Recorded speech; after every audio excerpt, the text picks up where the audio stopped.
All right, here's our exit ticket as promised.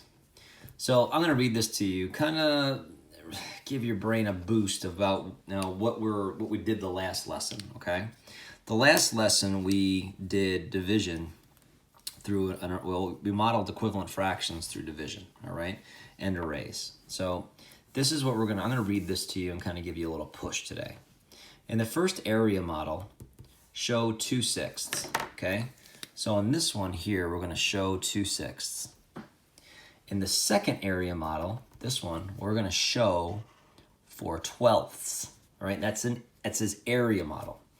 Show how both fractions can be composed or renamed as the same unit fraction, okay? So give it a shot, even if you can't get all the way through it. I know that you can make this one into sixths and show 2/6. I know you can divide this one into 12ths and show 4/12, okay? Remember an array. We're talking about arrays. Down here, we're just going to express these equivalent fractions in a number sentence.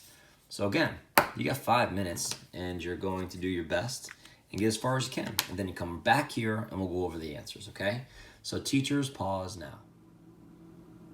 All right, welcome back. So let's see how you did. Here's the first one for you. And this one was a little difficult if you didn't read this carefully. So we split this one into 2/6. So you see I have 3 columns here. So I did 3 columns down like that, thirds, and then I split those thirds in half to make 6, right? 1, 2, 3, 4, 5, 6. Then I shaded in 2 here, just a nice column, okay? Then over here, I had to make 12ths. So initially I was thinking, well, I'm gonna do 3 rows of 4. Then I thought, well, then I couldn't have to shade in 4/12ths. I couldn't have a nice row like this. So instead I did 4 rows of 3. So you see I did 3 rows, the same as this one, and then split it into 4 rows here. So 4 times 3 is 12.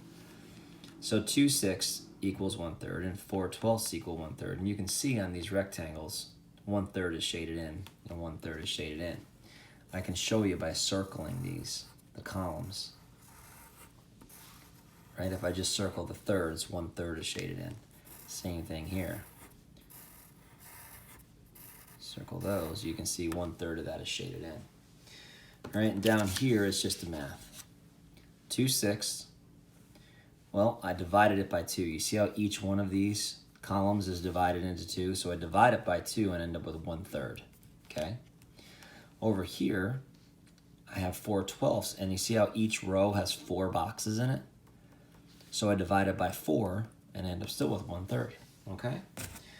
All right, well, today is a lot of this. We're going to keep practicing this concept, but the numerator is going to be a little bit higher, okay?